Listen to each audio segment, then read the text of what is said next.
This is the kingdom of Galdana's Magic Academy. Throughout its prestigious history, even the most elite students have struggled to clear the depths of the royal dungeon.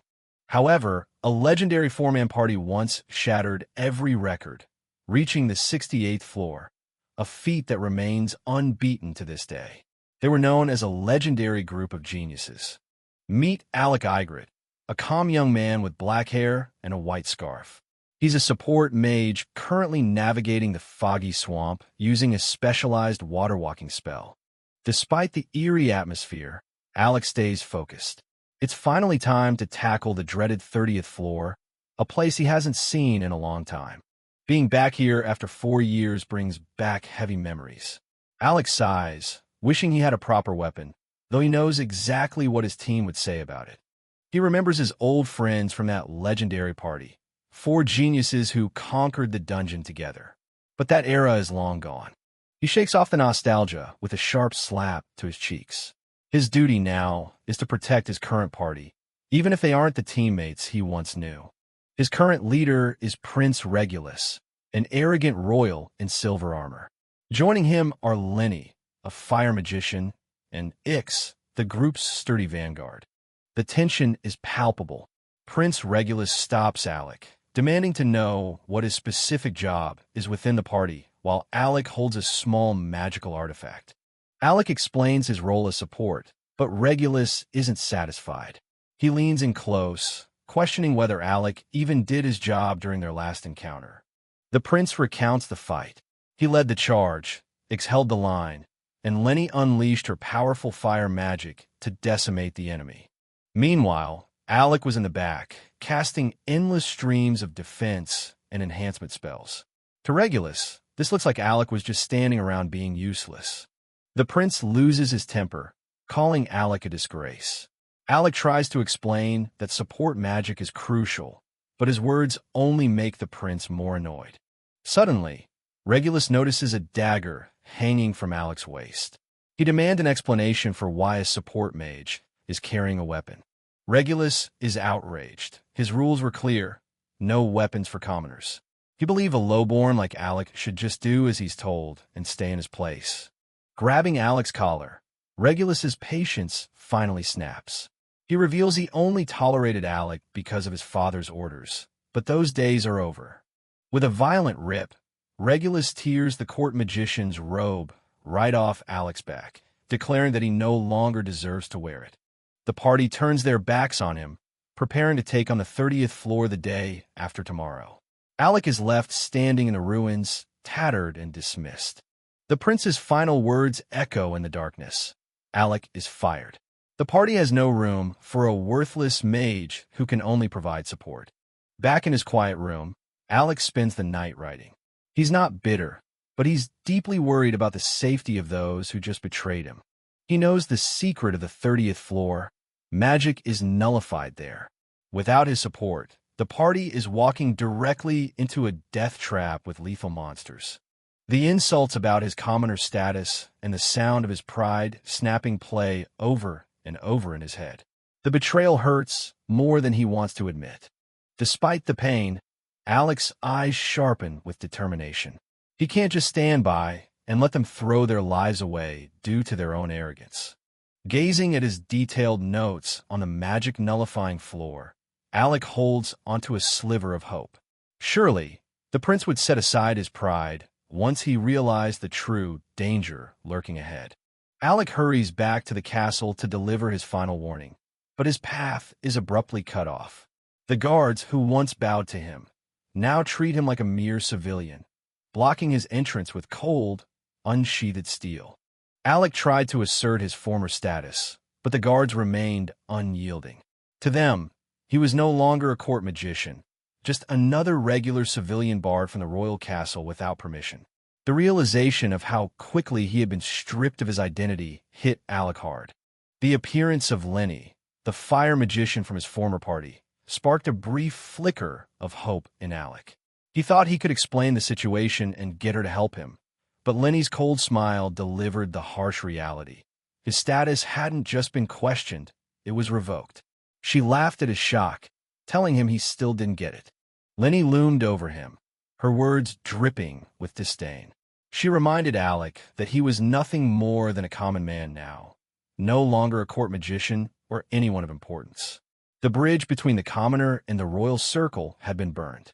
Desperate to save them from the impending disaster on the 30th floor, Alec begged Lenny to deliver his research to His Majesty.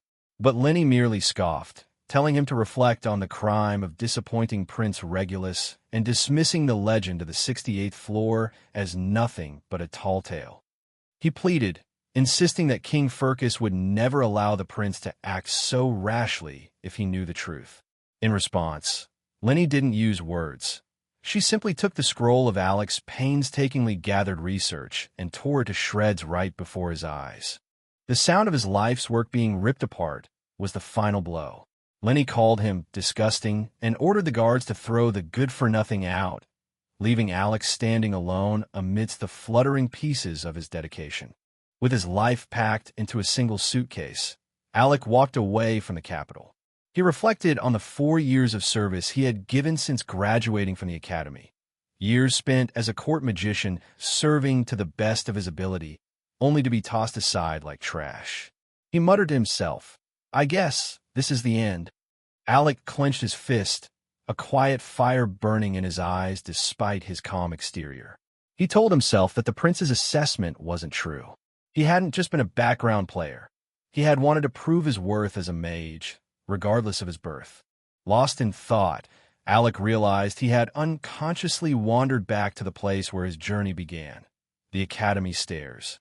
He remembered the graduation day, when he had returned from the dungeon battered and bruised, but full of hope for the future. As it turned out, he felt like he hadn't accomplished anything at all. Standing before the Royal Magic Academy, the architecture brought back a flood of memories. It had been 4 years since he last stood on these grounds, back when he was a student with a bright future ahead of him. Suddenly, a familiar voice cut through the rustling leaves, calling out his name. Alec looked up, his eyes widening as he recognized the voice of someone he thought he'd never see again. Standing on the cobbled path was a girl with vibrant hair and a bright expression. She stared at Alec from across the courtyard, as if she couldn't believe her luck. It was Yura, the same energetic friend from his legendary party. She stood there for a moment in shock, her eyes wide with disbelief as she processed that the person before her was indeed Alec. Before Alec could even say hello, Yura was a blur of motion. She charged forward with a series of quick footsteps and tackled him in a fierce, breathless hug, nearly knocking the wind out of him. "Yura?" Alec could only manage to gasp out in surprise. Yura's laughter was clear and genuine as she beamed up at him. "Haha, it really is you, Alec," she cheered, her joy a sharp and welcome contrast to the cold dismissal he had faced just hours before. They stood on the path, catching up as if no time had passed at all. Yura winked and laughed, asking Alec what a prestigious court magician like him was doing back at the academy. Alec, still a bit dazed, replied that running into her here was actually his line. Yura explained that she had just arrived from the city of Fizzle, a 5-day journey by carriage. When Alec asked about the other 2 members of their old group, she explained they had stayed behind, and she was the one representing them this time. Her smile turned nostalgic as she brought up their graduation day. Back then, they had promised not to forget each other as they took different paths, Alec to the palace, and the others to their lives as adventurers. But one day, we'll be together again, they had said. Now, Yura reached out her hand, asking him to come with her. She looked at Alec with a gaze full of hope and conviction. "Party up with us again." As an adventurer, she invited. "We need your power." It was the exact opposite of what Regulus had told him. Instead of being called worthless, he was being told he was essential. Alec's silence and the look of pain on his face made Yura pause. She quickly tried to laugh it off, assuming he was just shocked by her sudden request. After all, why would a prestigious court magician ever stoop to becoming a common adventurer? Alec looked away, his jaw tight as he struggled with his emotions. Alec forced a sad, weary smile, telling Yura that he was flattered, but she should find someone better than him.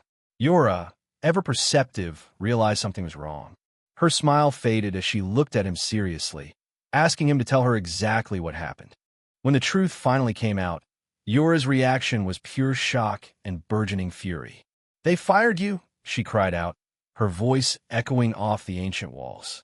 She couldn't believe they had actually let him go because they thought he was a worthless mage who can only use support magic. Alec tried to quiet her down as they stood on the bridge over the academy waters.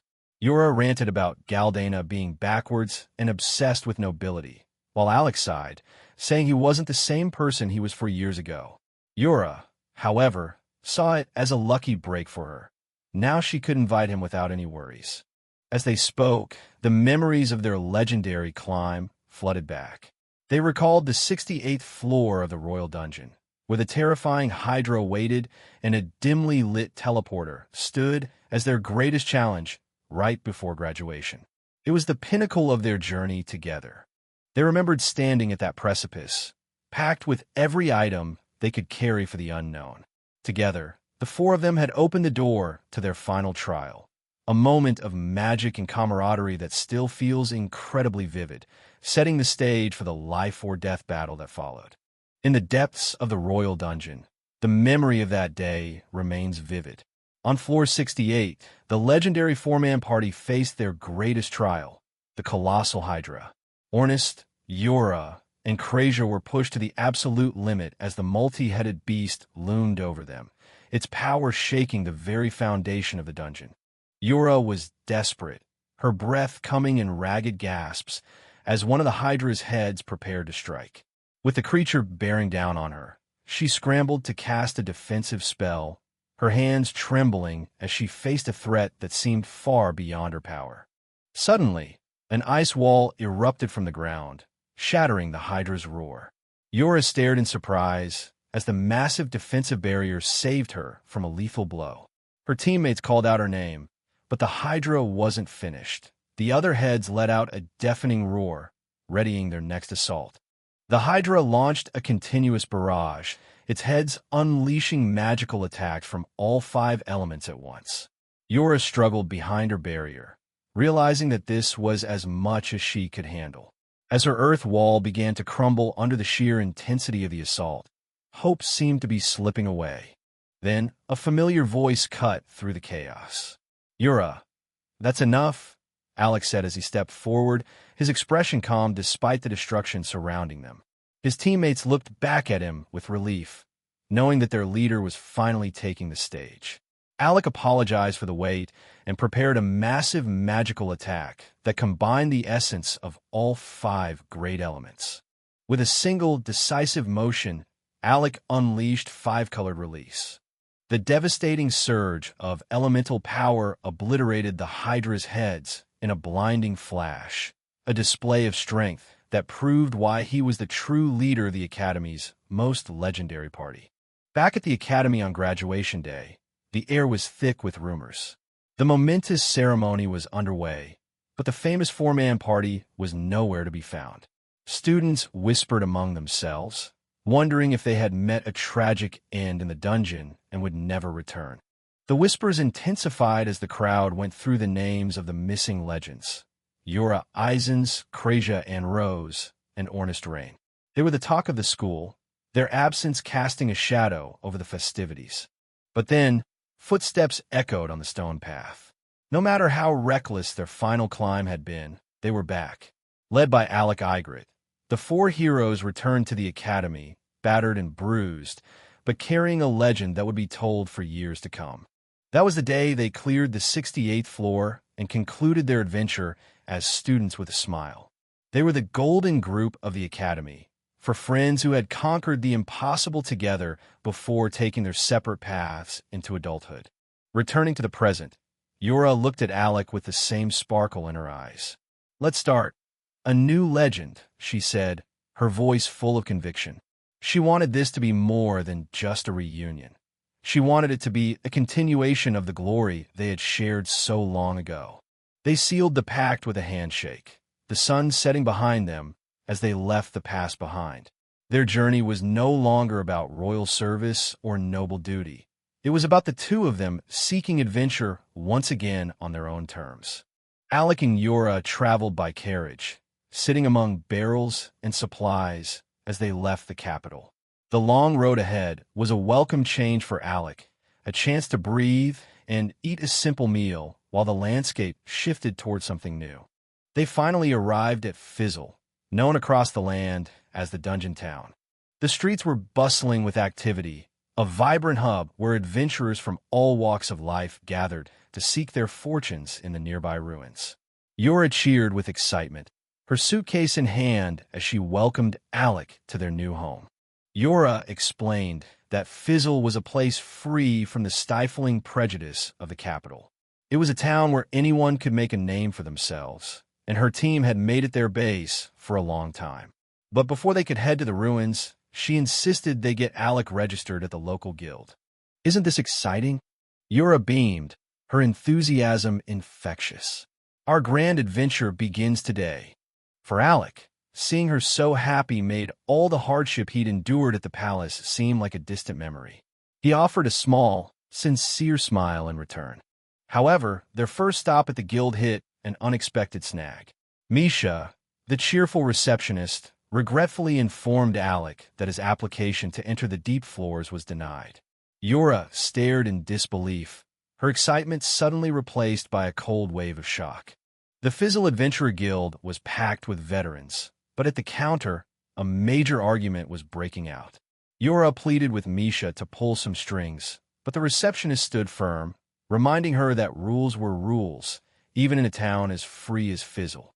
Misha explained the problem. To go past the 30th floor, an adventurer needs a specific permit that is only issued to those who have been with the guild for at least 2 years. Alec was stunned. As a former court magician, he had 0 official guild experience. 2 years felt like an eternity. Yura mentioned that their friend Krasia was supposed to handle this and let them bypass the rules.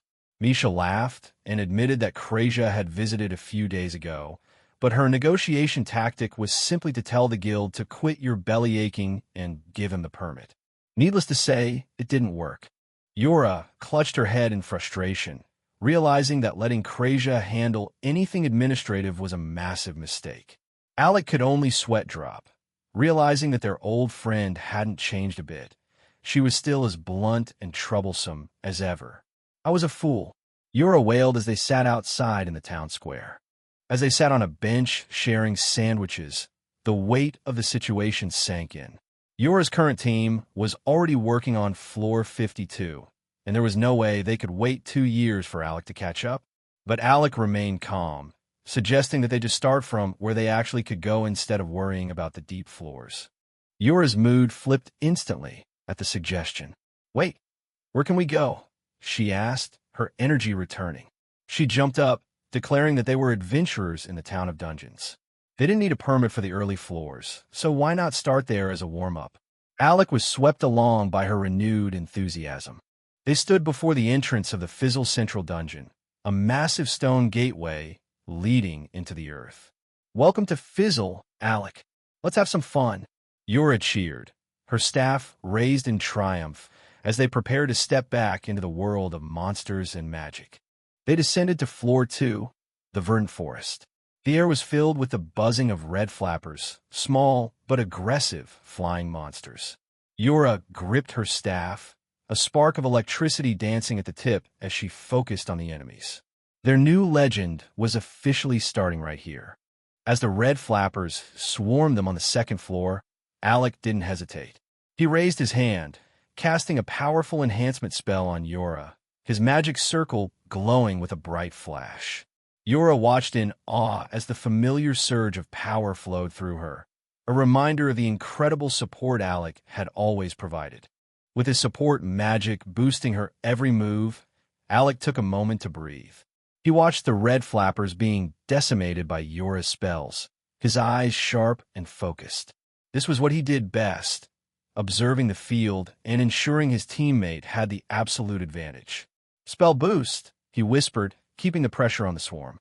Alec gave a small, confident nod to Yura, praising her for the assist. But Yura's expression was troubled. She had expected this floor to be an easy clear, but something felt wrong. The red flappers, they weren't just numerous, It was as if they were reacting to something else in the environment. Instead of their numbers decreasing, the monsters were multiplying like crazy. The air was thick with the incessant buzzing of wings, and the two found themselves surrounded by a never-ending swarm. Yura gripped her staff tighter, her eyes darting around as the situation quickly spiraled out of control. Alec realized they were stuck. He had read about cases like this before. When a hive is disturbed or under threat, the monsters can go into a frenzy. He stepped back to back with Yura, his mind already analyzing the patterns. They couldn't just keep fighting like this. They needed to find the source. Alec shouted for Yura to focus on breaking through the swarm first. He swung his cloak as he moved, his eyes never leaving the enemy. Yura watched him, her thoughts racing. Alec was still talking like a leader, but his actions were still defensive. She could see he was holding back, his usual self not yet fully restored after the royal betrayal. Normally, these weak monsters would be no match for a mage of Alec's caliber. Yura worried that he was still trapped in the mindset of a worthless support mage. She saw him dodging and deflecting when he should have been obliterating the swarm. He wasn't back to his usual self yet, and the hesitation was dangerous. Seeing Alec in trouble, Yura didn't hesitate. She stepped forward, casting a powerful shield spell that enveloped them in a protective glow. "Shield!" she cried out, her eyes full of determination. Alec looked at her in surprise, his focus momentarily broken as his friend took the lead to protect him. Alec tried to warn her not to go out on her own, suggesting they take the monsters down one by one systematically. But Yura was having none of it. She flashed him a bright, confident smile, declaring that her defensive magic was invincible. She wanted him to trust her as much as he had always trusted his magic. "Trust me," Yura cheered, her face glowing with excitement. "We're party members, aren't we?" Alex stared at her, her words cutting through the fog of his recent rejection. For the first time in years, someone wasn't just tolerating him. They were relying on him, and they wanted him to rely on them too. The scene triggered a flash of a memory from Alex's time in the palace party. He remembered yelling at the crown prince, "You mustn't go forward by yourself," and the prince's dismissive "Your Highness" as he charged ahead. It was a time of stress and constant worry, always trying to keep a reckless leader alive. Alec remembered the long nights spent studying dungeon maps and gathering data. He had used exclusively support magic because he felt it was the only way to protect the headstrong Prince Regulus. Eliminating danger through shields and buffs was the only thing on his mind, even if he wasn't accustomed to the defensive role. He had forced himself to be the man they wanted him to be. But then, the sound of his staff cracking snapped him back to reality. "No," he thought, the word echoing in his mind. "Now I'm not a court magician anymore." The chains of his former life were finally breaking. He didn't have to be just a shield for someone who didn't value him. With a newfound resolve, Alex's eyes burned with intensity. He was no longer a servant of the crown. He was an adventurer. He raised his hand, and instead of a golden shield, he prepared a crackling, offensive spell. The air around him surged with raw, unchecked power. "Offensive spell," he whispered, his true nature finally surfacing. Alec pointed his hand toward the swarm, and a surge of energy roared forth. "Spark," he commanded, his spell tearing through the air and incinerating the red flappers in an instant. The monsters that had seemed so overwhelming just moments ago were now being turned to ash by the sheer force of his attack. This was the Alec Igret that the Academy had feared and respected. He didn't stop there. Raising his hand to the sky, he summoned a massive thunderbolt that crashed down into the forest. The blinding light and deafening sound sent the remaining monsters scattering. Yura watched from the side, her breath catching as she witnessed the true, devastating power of her friend. This was the man who had cleared floor 68. As the smoke cleared, Alex stood in the center of the scorched clearing, his energy still swirling around him. Yura looked at him, her mouth agape. She had almost forgotten just how terrifyingly strong he could be when he wasn't busy trying to be everyone's shield.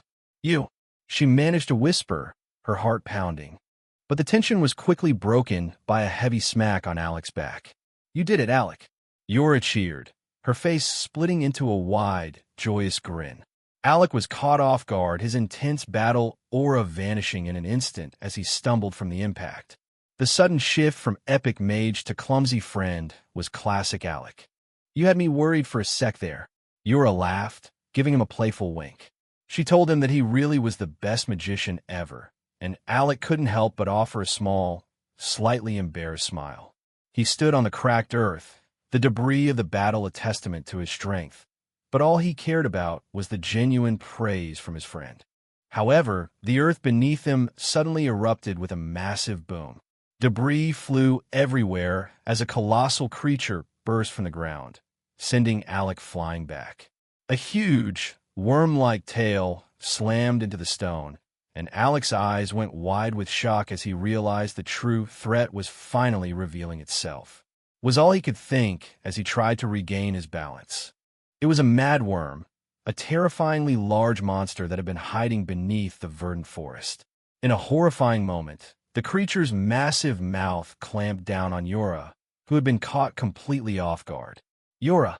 Alec screamed, his voice full of desperation as he watched his friend being pulled into the air by the beast. Alec realized this was what had been making the red flappers act up. The presence of such a powerful predator. He shouted for Yura to hang on and not let go, his face pale with fear for her safety. "I'm coming to save you," he cried out, his hand already reaching for his wand as he prepared to launch another attack. Yura struggled, her staff the only thing keeping the creature's jaws from closing completely. Alec's eyes narrowed, his gaze becoming colder and sharper than it had ever been. He didn't care about rules, titles, or holding back anymore. The only thing that mattered was saving the person who had given him a new reason to fight. He gripped his wand, the energy around him becoming dark and concentrated. Alec's jaw tightened as he watched Yura struggle. He remembered her asking back at the academy if his magic was truly limited to support. She had seen the truth in him even then. As the ground shook, Alec finally let go of the lies he'd told himself. He wasn't just a helper, he was a devastating weapon about to be unleashed. "That's right, Alec. You were our strongest offensive magic user." Her voice from the past echoed, igniting the dormant power within him. As he prepared to show the world the true leader of a legendary four, he couldn't help but think of the palace he'd left behind, where arrogance still reigned, unaware of the legend they had just discarded. As Alec prepares his true magic, a sharp contrast appears in his memories. In the palace, Prince Regulus is still reeling from the news that Ygritte has left the country. The prince's expression is cold, his eyes filled with a mixture of disbelief and lingering resentment. He can't imagine his worthless support mage ever being capable of surviving on his own. In his lavish quarters, Regulus laughs at the idea of Alec becoming an adventurer. To him, dungeon crawling is just a form of recreation for the elite, not a way of life for cowards. He sneers into his wine glass, betting that Alec is probably on the verge of tears in some low-level dungeon right now. The prince's arrogance is as blinding as ever. But back in the forest, the coward they're talking about is undergoing a terrifying transformation. Alec's concentration is absolute, his body surging with magical energy that crackles through the air. He isn't just a support mage anymore. He's a force of nature, ready to unleash the power he's kept suppressed for so long. A colossal dragon-like spirit of fire erupts behind Alec, its roar echoing through the trees with a violent whoosh. The sheer heat from the manifestation scorches the earth, and Alec's face remains a mask of calm determination. He isn't just attacking.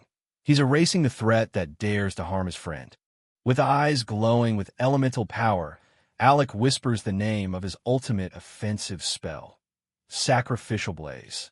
The air around him seems to hold its breath as he focuses the entire manifestation into a single, devastating point. This is the power of a legend, a peak level of magic that no one in the palace would ever believe a commoner could possess. The madworm lets out a final, agonizing roar as the spiral of white-hot flames consumes it. The creature is incinerated in a blinding whirl of fire, its massive form dissolving into ash in seconds. The power of Alec's spell is so great that it clears a massive path through the forest, leaving only a smoldering crater where the beast once stood. Later that evening, the moon hangs high over the peaceful town of Fizzle. At a local tavern, the atmosphere is festive as Yura throws a welcome party for Alec. The sound of clinking mugs and cheers fill the room, a warm and welcoming contrast to the cold dismissal Alec had faced in the capital. For the first time, he feels like he's home. Yura, however, is taking the celebration a bit too far. She slams her mug down with a loud thunk, her face flushed as she glugs down drink after drink. "Man," she cries out, clearly frustrated by something despite the victory. Alec can only watch in amusement as his usually energetic friend reveals her surprisingly low tolerance for alcohol. Yura starts ranting, slamming her hands on the table and yelling that Alec almost turned them into fried chicken with his last fire spell. Alec just smiles and reminds her that he only used it because she had said they'd be fine. His calm demeanor only seems to fuel her playful outrage, but it's clear she's just happy to have him by her side. Predictably, Yura hits her limit and slumps over the table with a loud zzz. Alec sighs, realizing she's still as weak to alcohol as she was back in school. Ever the gentleman, he gently drapes his cloak over her sleeping form. But the piece is interrupted by a heavy stagger and a low, mocking laugh from behind him. "Ah, what a gentleman!" A large, scarred man with a wild grin and a bottle in his hand looms over Alec. He looks like a seasoned adventurer, his presence heavy and intimidating. He sneers at Alec, asking if a nice guy like him really thinks he's fit to be an adventurer in a place like Fizzle. The challenge in his eyes is unmistakable. The man continues to mock him, calling Alec cheeky for a newcomer because he won't look him in the eye. Alec remains calm, his face hidden in shadow, as he simply says, "I don't know." The man's grin only grows wider as he flexes his muscles, clearly looking for a fight to test the newcomer's mettle. "TCH," he scoffs, annoyed by Alec's apparent lack of fear. "I'll teach you some manners," the man roars, raising his arm for a powerful strike. Alec doesn't even flinch. He just takes another calm gulp of his drink, his eyes never leaving the counter. The tavern falls silent as the veteran Tamheem Gia prepares to flatten the quiet mage. The man's massive fist slams down with incredible force, but it hits nothing but air as Alec makes a sudden, subtle move. Drip! A single drop of spilled booze falls into a puddle, and Yura continues to sleep peacefully, completely unaware of the tension. The man looks down in confusion, realized his attack was effortlessly parried or dodged. "Oh," he murmurs, his smile finally turning into something more intrigued. The man leans in close, his tongue flicking out in anticipation.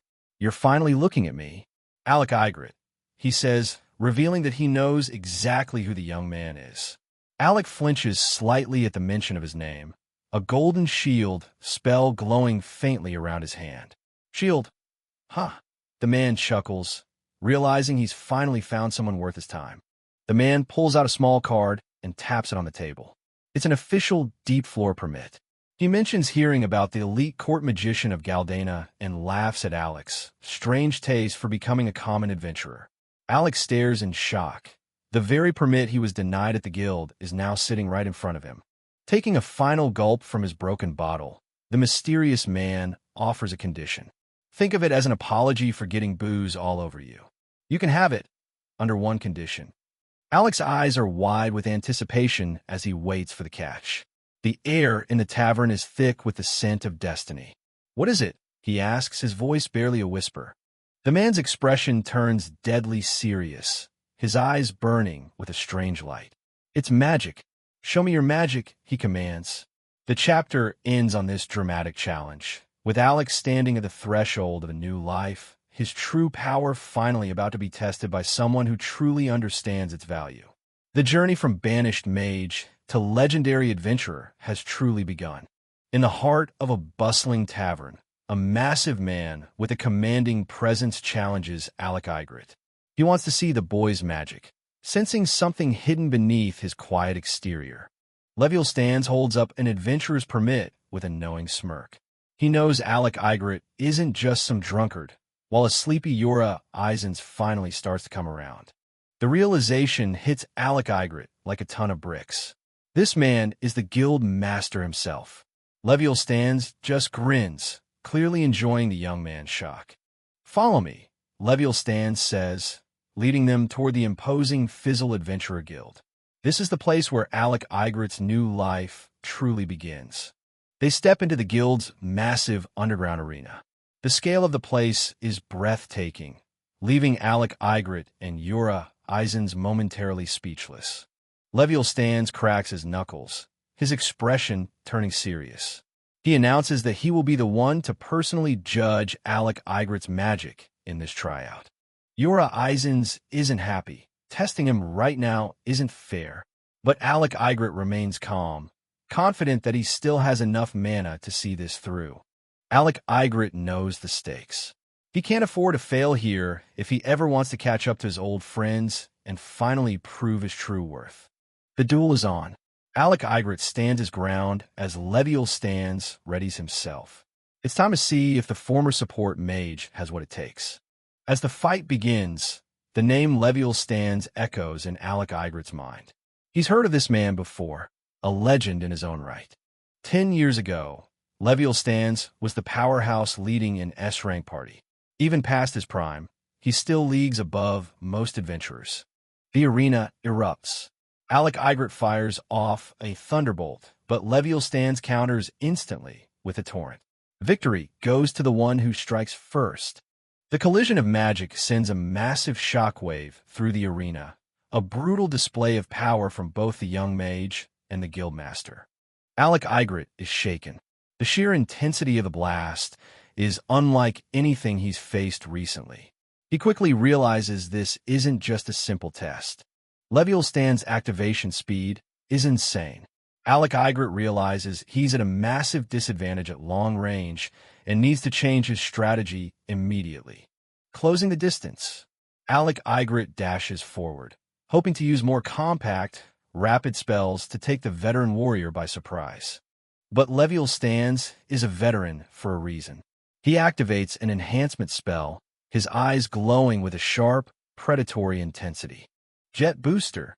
With an explosive burst of mana, Leviel Stans propels himself forward like a cannonball, leaving Alec Eigret little time to react.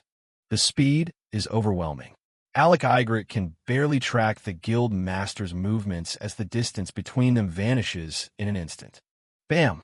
A heavy fist connects, sending Alec Eigret reeling. The raw power behind Leviel Stans' physical strikes is just as dangerous as his magic. Alec Eigret is sent flying across the arena. While Yura Eisens watches in terror, Leviel Stans simply admits that the boy's effort wasn't bad.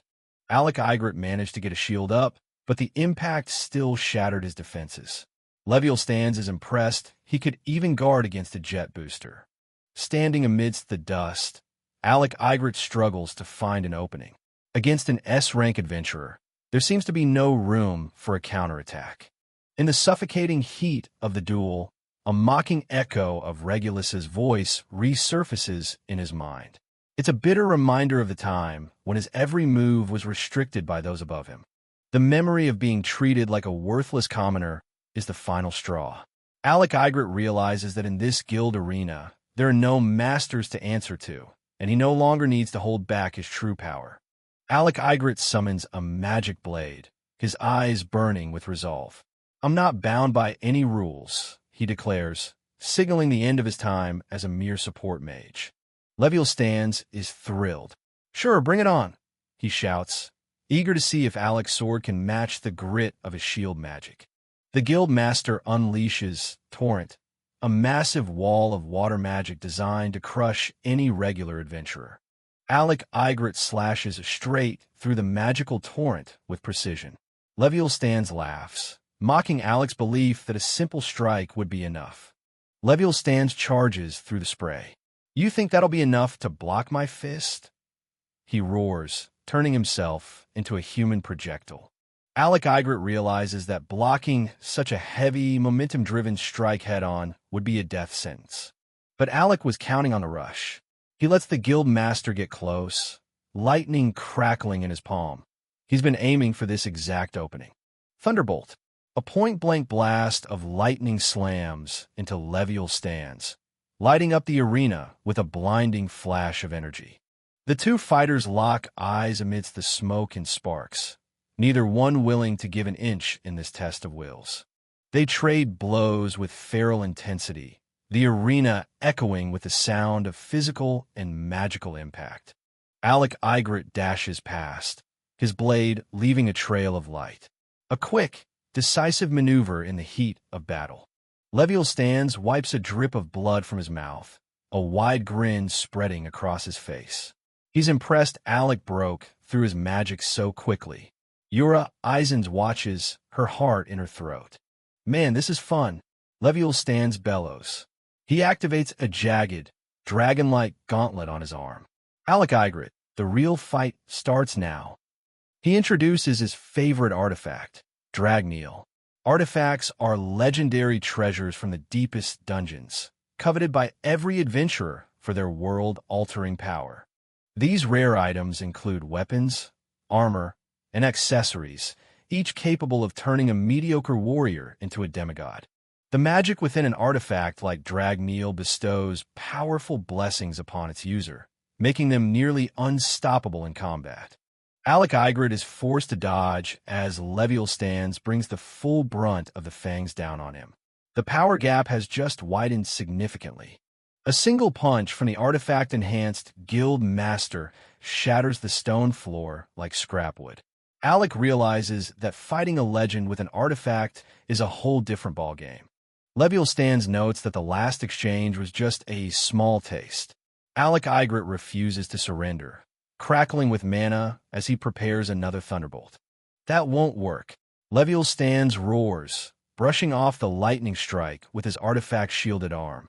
Alec Igret is forced to keep his distance, dodging blow after blow. Yura Eisens cries out in worry. It's clear that running away won't win this test.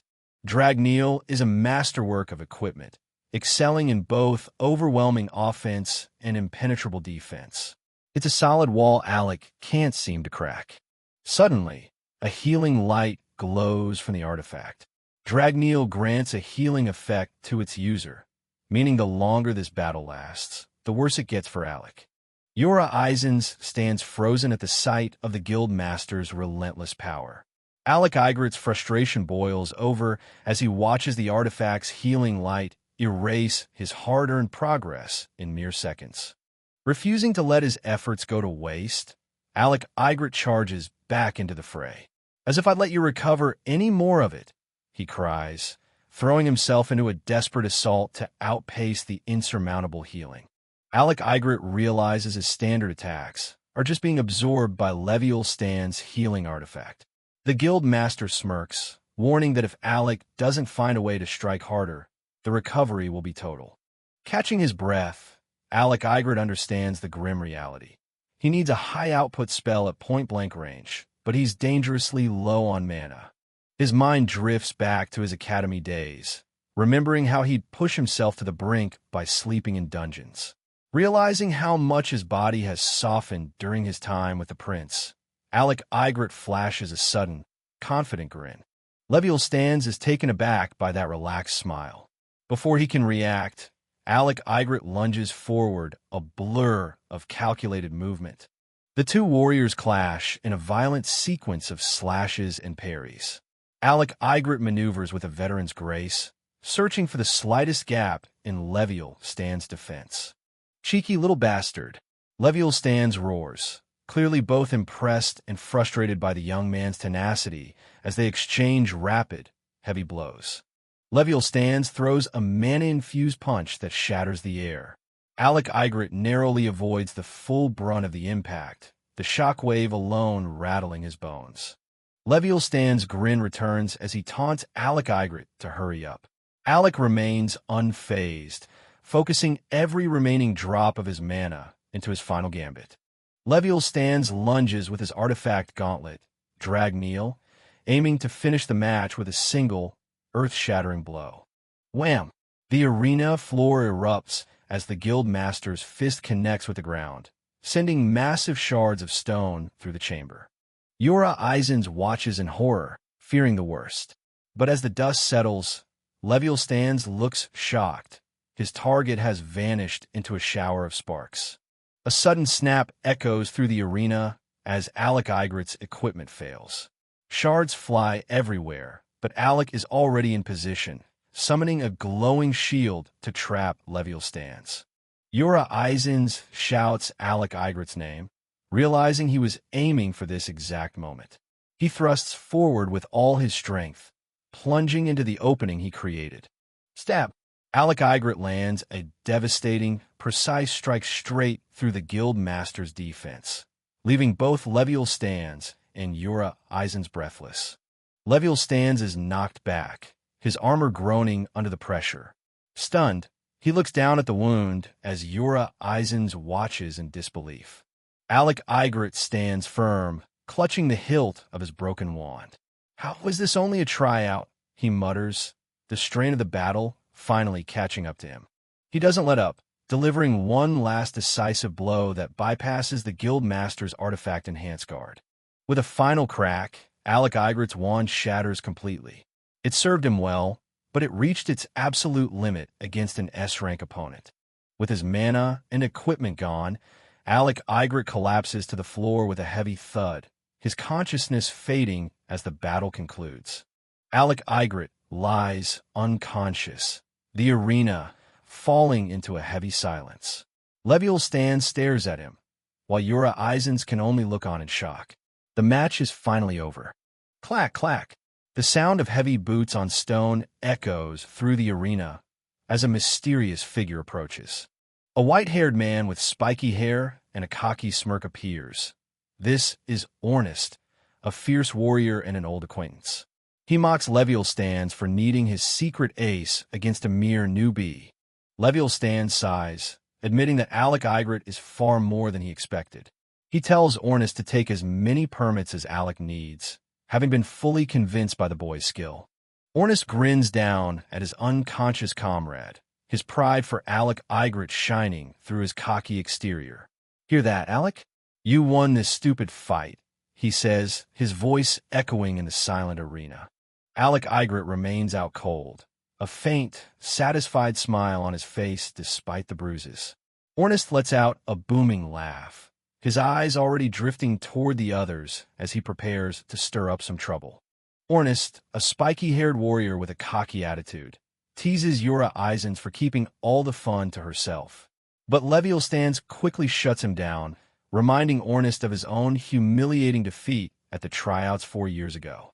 Leviel Stans admits that Alec Igrit technically won this time, but he warns that in a rematch 10 years later, the tables might truly turn.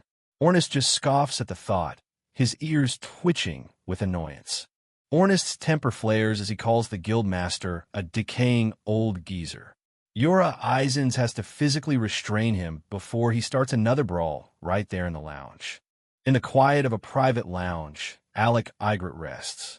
The guild's healers are out, so he's left to recover from the grueling duel through sheer will and much-needed sleep. Leviel Stans pours a drink, advising them to let the boy rest. Ornest watches Alec Igrit, still surprised his quiet friend actually went through with becoming a professional adventurer. Yura Eisens is curious. She asks Ornest how he convinced Alec Igrit to join. To her surprise, Ornest reveals it was Alec's idea all along. Something finally pushed him to walk away from his old life. They toast to another victim of Galdana elitism. Ornest vents his frustration about the royal court, a place where commoners are treated like trash because they lack noble ancestry.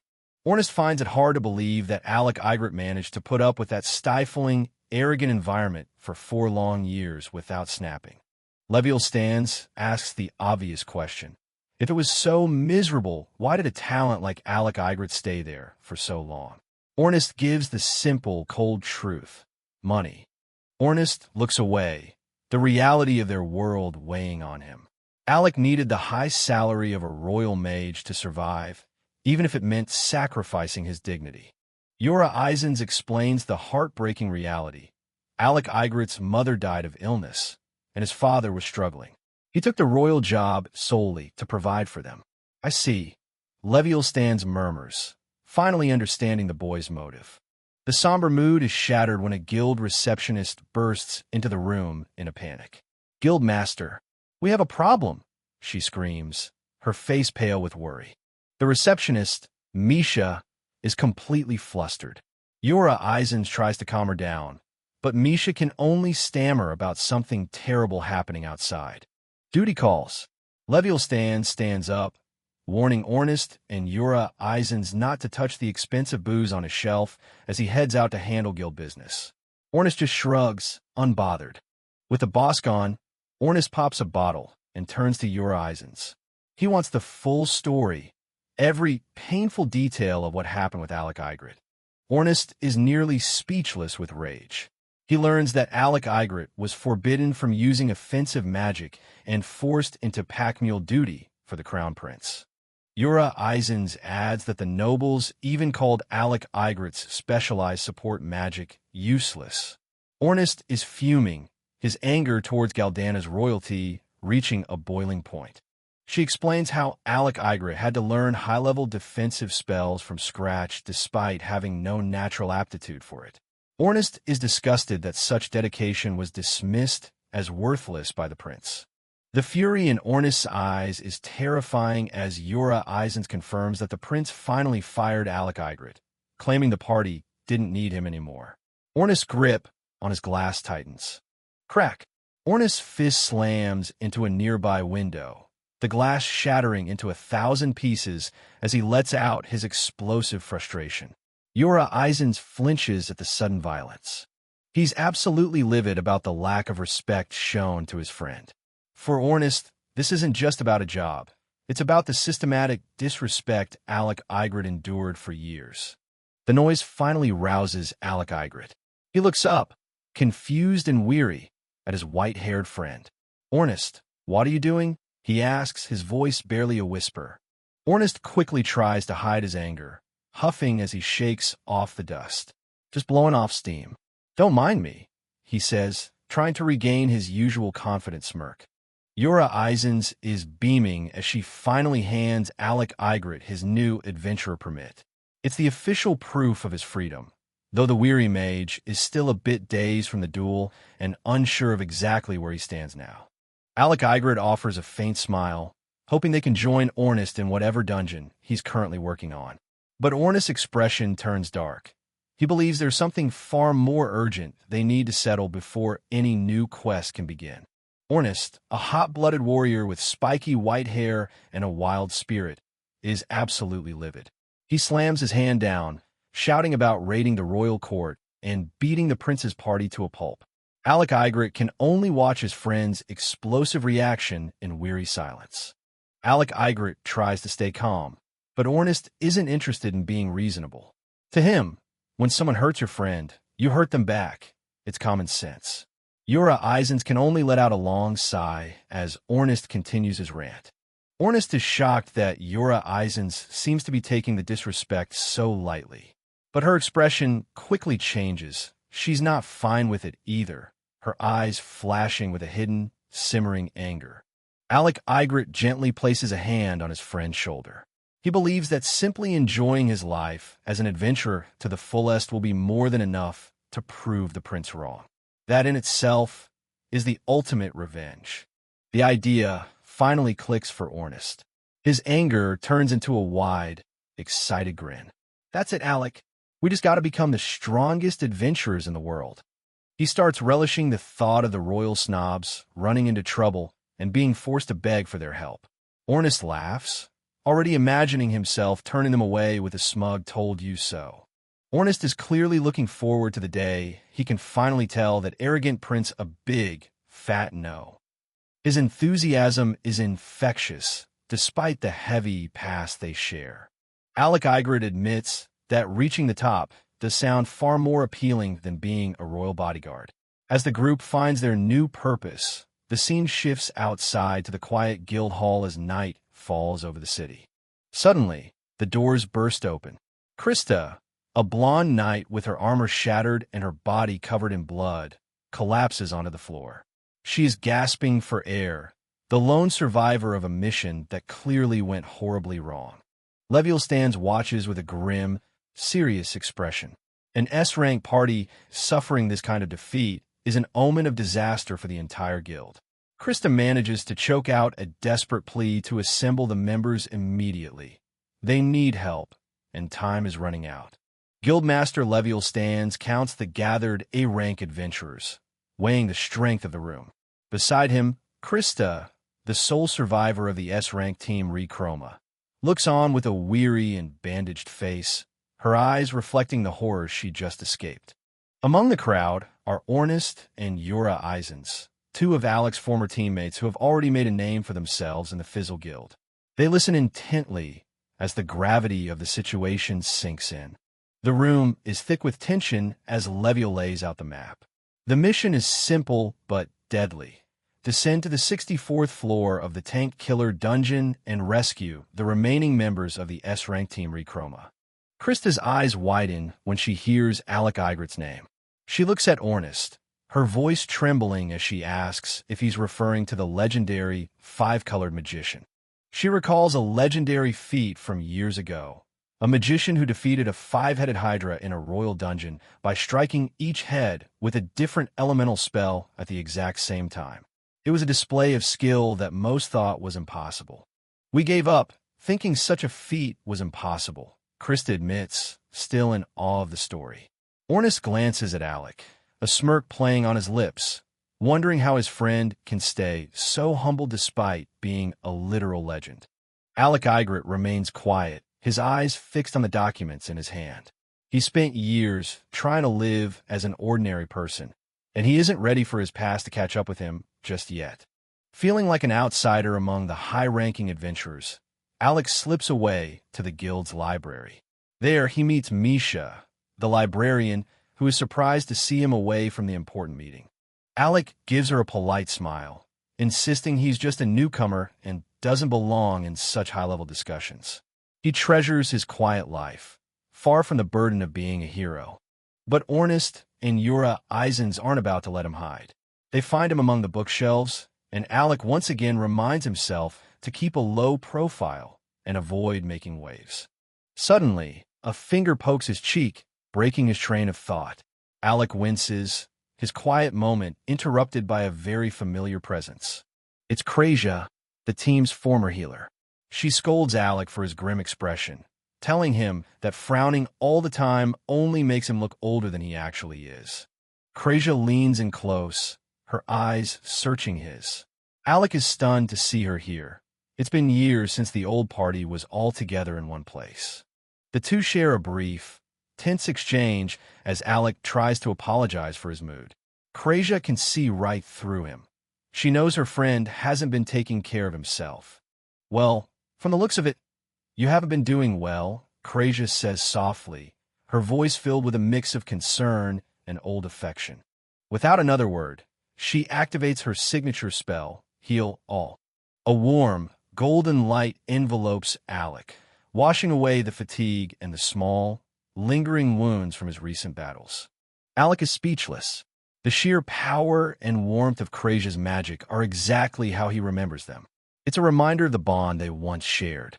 Krasia tells him she won't pester him about where he's been, but she makes him promise one thing, to talk to her whenever he's in pain. Alec, moved by her kindness, can only nod in agreement. The tender moment is cut short as Ornest bursts in with Yura Eisens. The plan is set. They are heading out for the rescue mission first thing in the morning. Ornest is energized, ready to dive back into action.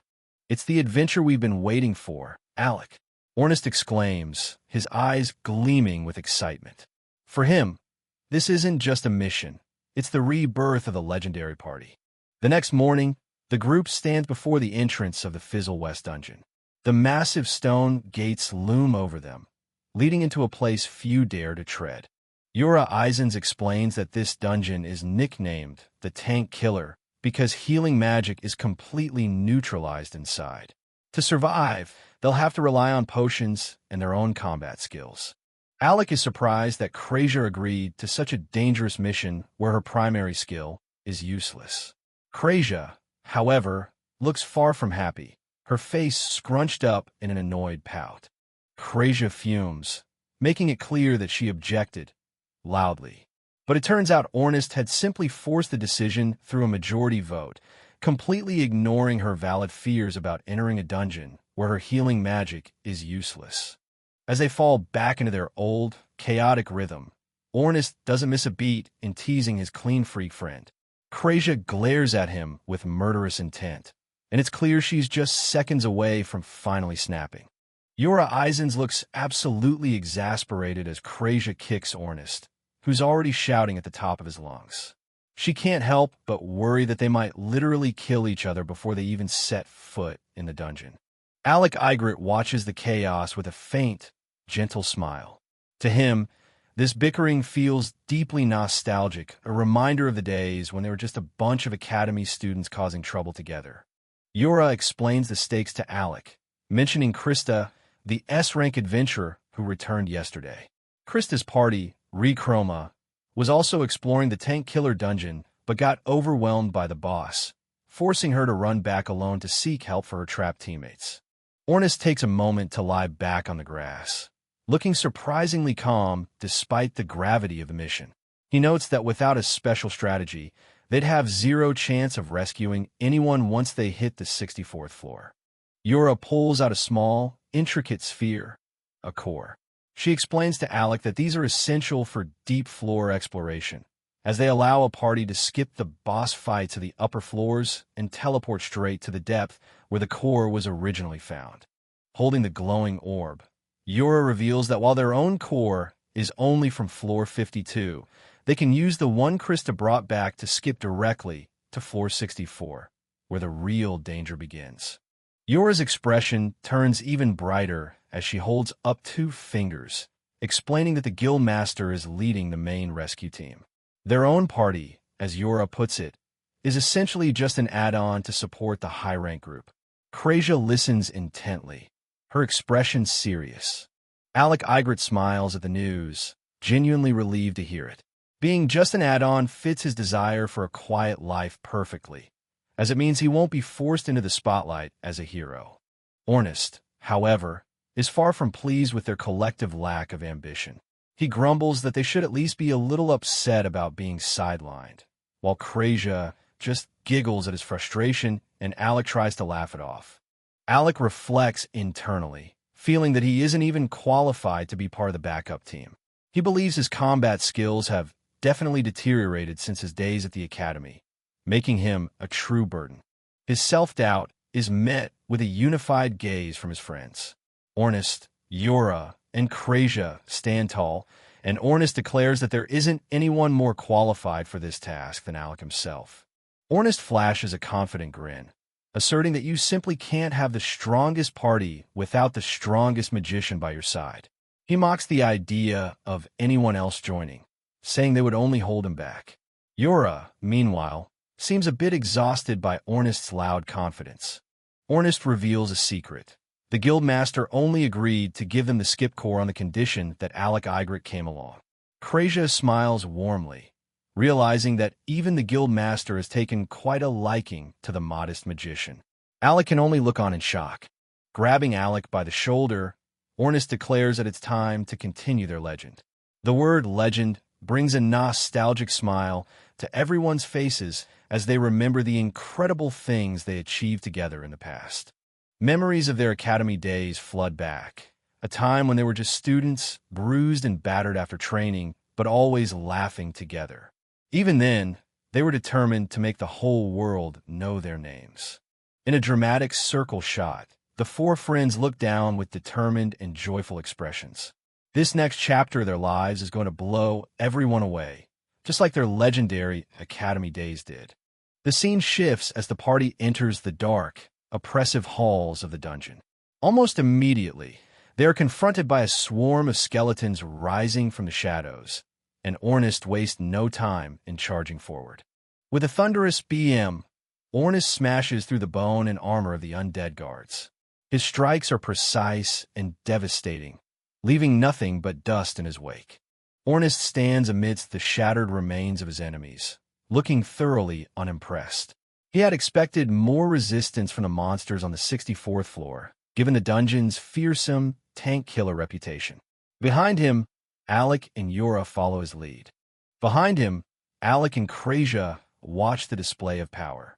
Krasia comments on the sheer strength of Ornith's artifact weapon, Almerstika, noting how effortlessly it cuts through the toughest defenses. Alec looks on with a bit of concern. Alec watches as Ornith continues to slice through the trash mobs.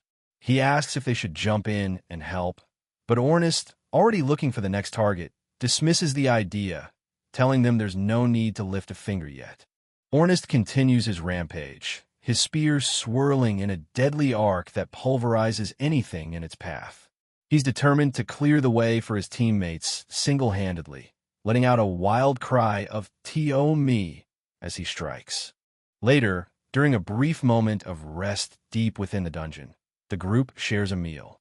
Yura reviews their intel, reminding everyone that the boss on the 64th floor is a powerful undead type, meaning Alec's magic will be their most effective weapon against it. As Krasia sips her drink, Ornith reassures her that her support skills will soon be vital. They are fast approaching the dungeon's most treacherous zones, where even Ornith's raw power won't be enough to fight alone.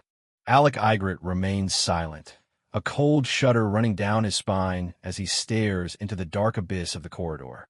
He knows they've arrived at the very spot where the S-rank party was wiped out, and his senses are screaming that they aren't alone in the shadows. Alec Ygritte's eyes sharpen as he focuses his mana. With a swift movement, he unleashes a thunderbolt, the electrical discharge tearing through the air and striking the ground with a thunderous zap. As the crackle of lightning fades, Alec stands amidst the lingering smoke. Krasia calls out to him, her expression a mix of concern and confusion, while Alec dismisses the sudden outburst as nothing more than his imagination. Ornith is caught off guard by Alec's sudden reaction, his spear at the ready, but no enemy in sight. Alec remains alert, his hand hovering near his chest as he senses a strange, cold presence lingering nearby. Peering through the gloom, Alec's eyes lock onto a shadowy figure with glowing eyes. It's a presence that shouldn't be there, a hidden threat that only his keen intuition could have detected. Without a moment's hesitation, Alec conjures a magic blade. The mana solidifies into a shimmering, sharp edge in his hand, ready to slice through whatever lies hidden in the shadows. With a brilliant flash of light, the magic blade strikes out, cutting through the air with lethal precision. The hidden enemy is caught in the path of Alec's swift and decisive counterattack. Yura and Krasia can only watch in stunned silence as the impact echoes through the corridor. Alec remains calm, his voice steady as he reveals that he's finally figured out the identity of their mysterious assailant. The magic reveals a terrifying Grim Reaper, an invisible enemy that had been stalking them from the darkness.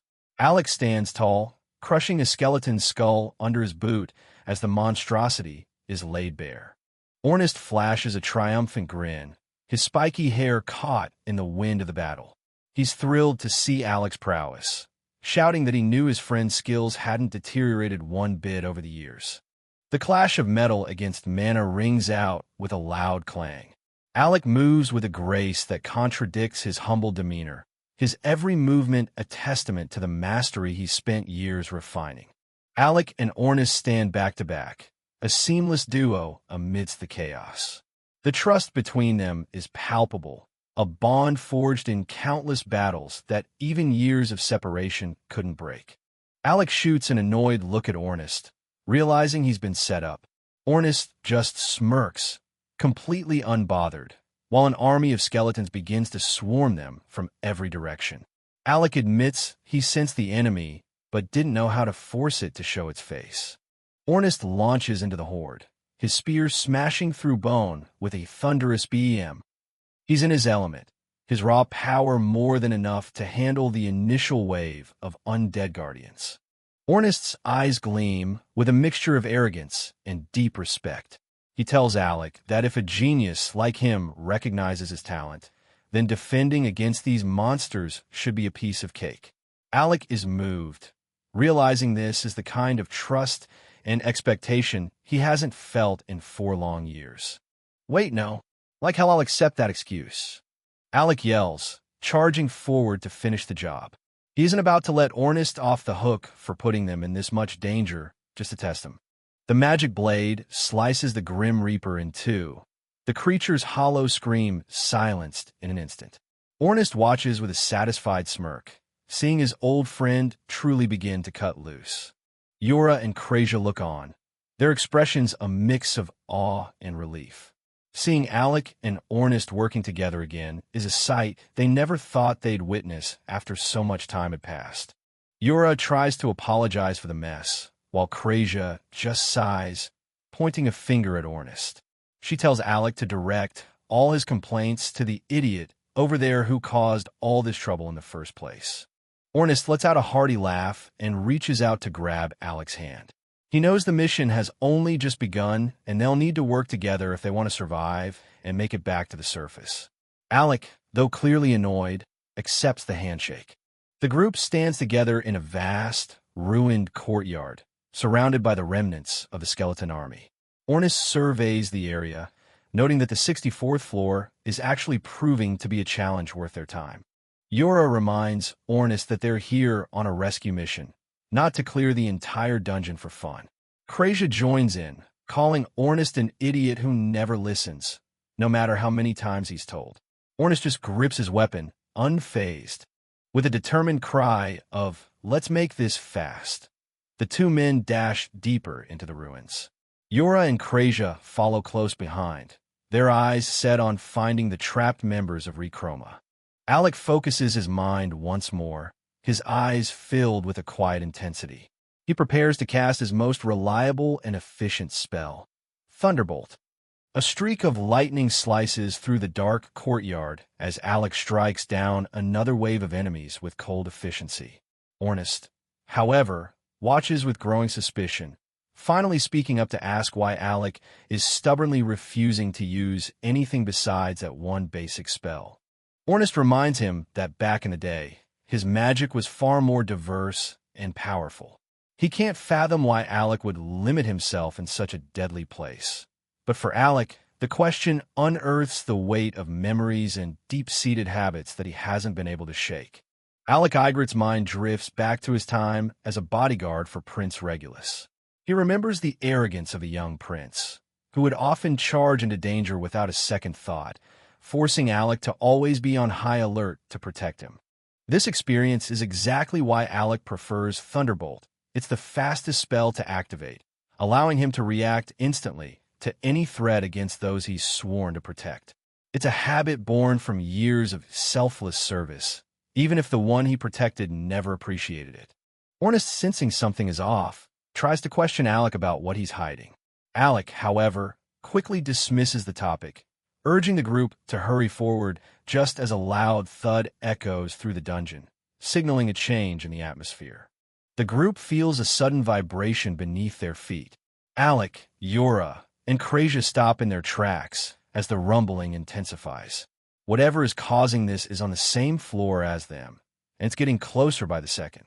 Ornest clenches his fist, a fierce excitement gleaming in his eyes. He senses a powerful opponent nearby, and he's more than ready for a challenge that lives up to the dungeon's fearsome reputation. "Huh, looks like we got lucky," he exclaims. Yura Eisens, however, is much more cautious. She watches Ornest prepare for combat, reminding him not to go overboard and stay focused on their mission. Ornest simply ignores her, already moving toward the source of the noise. With a brilliant flash of light, the group activates a combined magic field to shield themselves as they prepare to face the unknown threat. The mana swirls around them, creating a barrier of protection in the dark corridor. Ornest uses his spell boost to launch himself forward with incredible speed. He's determined to be the first to confront the enemy, leaving the rest of the group to follow in his wake. "Dash!" he shouts as he disappears into the gloom. Alec, Yura, and Krasia follow Ornest, their eyes widening at the destruction he leaves behind. Cracked tiles and lingering magical residue mark the path of his explosive advance. Yura comments on his incredible power, while Alec looks on, deep in thought. Alec turns to Yura and Krasia, his expression filled with a quiet admiration for his friends. He tells them that Ornist isn't the only one with incredible magic. Yura's support and Krasia's insight are just as vital to their success. "No wonder you're our leader," Yura replies with a gentle blush. The light-hearted moment is cut short as Alec and the others reach a massive archway. A series of thunderous thuds echoes from the other side, making it clear that the battle is already underway. "Over there," Alec shouts, pointing toward the bright light. The group emerges into a vast chamber, only to be met with a terrifying sight. A colossal, stitched-together monstrosity is rampaging through the area, its every step shaking the very foundations of the dungeon. It looks like a nightmare brought to life, covered in chains and filled with a mindless hunger for destruction. In the path of the beast is a lone adventurer, desperately trying to stay one step ahead. Alec watches in shock, realizing that the person being chased is already at their limit, breathing heavily as they struggle to escape the creature's reach. "Hey," Alec mutters, his concern growing. The adventurer screams for help, his voice filled with desperation as the monster looms over him. Ornist watches the scene unfold with a calm, almost bored expression, noting that the guy seems to have plenty of energy left for shouting. "Give me a hand already. I'm seriously gonna die," the adventurer cries out. Alec and Ornist stand at the edge of the chamber, taking in the chaotic scene. Alec is confused by Ornist's lack of urgency, while the adventurer continues to scream for his life. "Oh, for the love of God! Hey, hey, he shouts, his voice echoing through the massive hall. Ornist calmly identifies the person as Loki Silveria, a member of the S-rank team Rechroma. He doesn't seem to have a very high opinion of him, calling him a piece of work and noting that he's exactly the kind of person people tend to call that bastard. Alec watches Loki closely, sensing there's more to his actions than just panic. Loki, despite being in a life-or-death situation, managed to hurl insults back at Ornist. He shouts that if he dies, he's going to haunt Ornist's pillow forever. His face is a mask of pure, unadulterated rage and fear as he ducks another attack from a monster. "Ornist, you asshole! Remember this," he screams.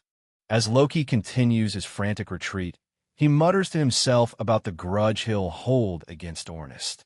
Alec can't help but be impressed by the guy's tenacity, even as he finds his behavior incredibly frustrating. "That bastard," Loki growls under his breath. Loki takes a sudden tumble, skidding across the stone floor just as the monster's massive fist comes crashing down. It looks like a fatal mistake, and Alec lets out a cry of alarm. "Buffet!" Loki grunts as he hits the ground, the dust and debris clouding the air. However, Krasia quickly calms him down. She notes that this is simply Loki's fighting style. Alec watches in confusion as a magical seal suddenly appears on the ground where Loki fell.